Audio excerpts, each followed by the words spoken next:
اس کو لے کر آئی تھی، سیاستدانوں میں پیسے بانٹ کر۔ اصغر خان کیس کی ہم بار بار بات کرتے ہیں، وہ انہی مرزا اسلم بیگ کے اوپر الزام تھا، تو انہی کے ساتھ یہ اختلافات ان کے پیدا ہو گئے اس خلیج کی جنگ کے اوپر۔ آگے قیوم نظامی صاحب نے لکھا کہ نواز شریف نے جنرل بیگ کی ریٹائرمنٹ سے 3 ماہ قبل ہی جنرل آصف نواز کو نیا آرمی چیف نامزد کر کے اپنے خلاف جو سازش تھی بیگ صاحب کی اس کو ناکام بنا دیا، یہ لکھا ہے قیوم صاحب نے۔ مزید انہوں نے لکھا امریکہ نے نواز شریف کو انتباہ کیا کہ جنرل بیگ اس کی حکومت کا تختہ الٹ سکتا ہے۔ امریکہ کی جانب سے یہ انفارمیشن دی گئی نواز شریف کو کہ آرمی چیف جو جنرل مرزا اسلم بیگ ہیں وہ حکومت جو ہے اس کا دھڑن تختہ کر سکتے ہیں۔ آگے انہوں نے اس واقعے کا ذکر کیا ہے جو میں ایک اور ویڈیو میں آپ کے سامنے رکھ چکا ہوں، واشنگٹن پوسٹ میں بھی یہ سٹوری لگ چکی ہے۔ سہیل وڑائچ کے ساتھ جو انٹرویو تھا غدار کون کتاب میں جو شائع ہوئے، اس میں بھی نواز شریف نے اس کو آن کیا ہے، تو اس کا ذکر کیا ہے قیوم نظامی صاحب نے بھی، وہ بھی میں آپ کے سامنے پڑھ دیتا ہوں۔ اس حوالے سے انہوں نے لکھا کہ نواز شریف کے بقول 1991 کے آغاز میں جنرل اسلم بیگ جو آرمی چیف تھے اور D G I S I اس ٹائم کے جنرل اسد درانی، انہوں نے ان سے ملاقات کی وزیر اعظم نواز شریف سے، اور فوج کی حساس نوعیت کی خفیہ سرگرمیوں کے لیے فنڈز کی کمی کو پورا کرنے کے لیے ڈرگ ٹریڈ میں ملوث ہونے کی اجازت طلب کی کہ ہمیں منشیات سمگلنگ کی اجازت دی جائے، اور یقین دہانی کرائی کہ یہ آپریشن انتہائی خفیہ رہے گا۔ یہ انہوں نے وزیر اعظم نواز شریف سے کہا، اور یہ جو دعویٰ ہے نواز شریف صاحب نے خود کیا، اور اس کے اوپر ڈٹے رہے ہیں کافی عرصے تک۔ نواز شریف نے اس منصوبے کی منظوری دینے سے انکار کر دیا۔ یہ نواز شریف کا دعویٰ ہے کہ انہوں نے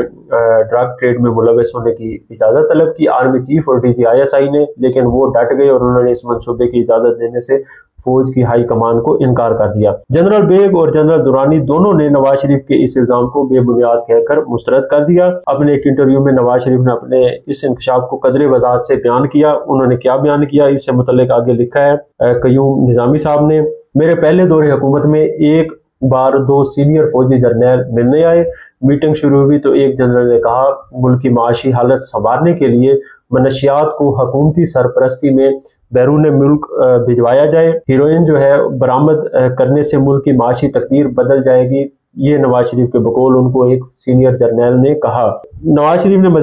اس انٹرویو میں کہا کہ میں جنرل صاحب کی یہ بات سن کر بہت حیران ہوا، اور میں نے سختی سے پوچھا کہ یہ جو ہے یہ آپ کیا کہہ رہے ہیں؟ تو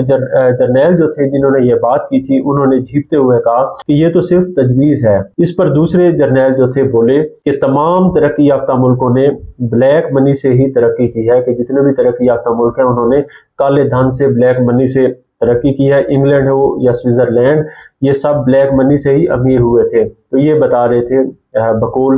نواز شریف صاحب، ان کے جو جرنیل تھے ان کو وہ یہ بتا رہے تھے۔ نواز شریف صاحب جو تھے ان کے بقول یہ گفتگو 1991 میں ان کے ساتھ ہوئی تھی، اور اس کے بعد انہوں نے جب ان کو بتایا گیا کہ ان ملکوں نے انگلینڈ ہو یا سوئٹزرلینڈ انہوں نے بلیک منی سے ہی ترقی کی تھی، اس کے بعد ہمارے سامنے ہیں حقائق کہ کس طریقے سے 1992-93 کے اندر نواز شریف نے بھی جو تھا مبینہ طور پر اسمگلنگ کی، کالا دھن جو تھا اس کی مدد سے لندن کے اندر فلیٹس خریدے، اسی انگلینڈ کے اوپر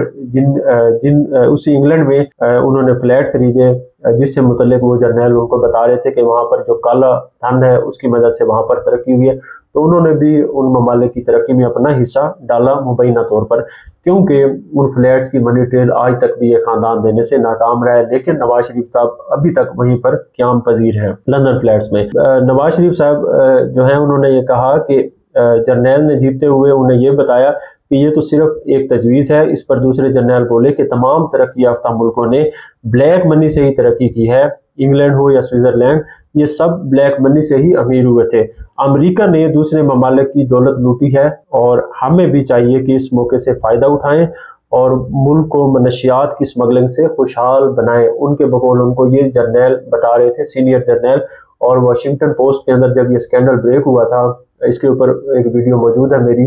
اس میں انہوں نے بتایا تھا کہ یہ جو جرنیل تھے ان کو بتانے والے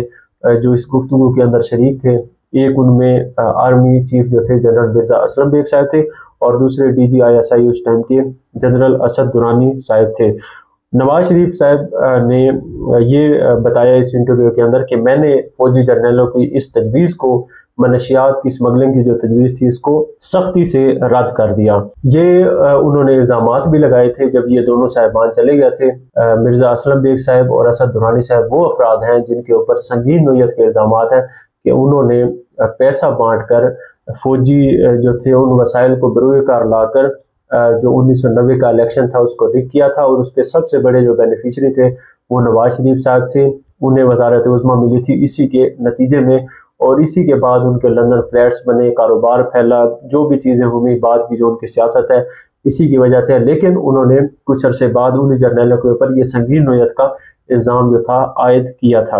قیوم نظامی صاحب نے مزید لکھا ہے کہ امریکہ کے سول حکومت کی نسبت پاک فوج سے تعلقات جو تھے وہ گرم جوش رہے، اچھے رہے۔ نواز شریف نے امریکی دورے کی خواہش کا اظہار کیا اپنے پہلے دورے حکومت میں، مگر امریکہ سے ان کو اس دورے کی دعوت نہیں ملی، جبکہ فوج کے جرنیل جو تھے وہ امریکہ کے دورے پر جاتے رہے۔ جو ایک سویلین سربراہ تھے وہ خواہش کا اظہار کیا انہوں نے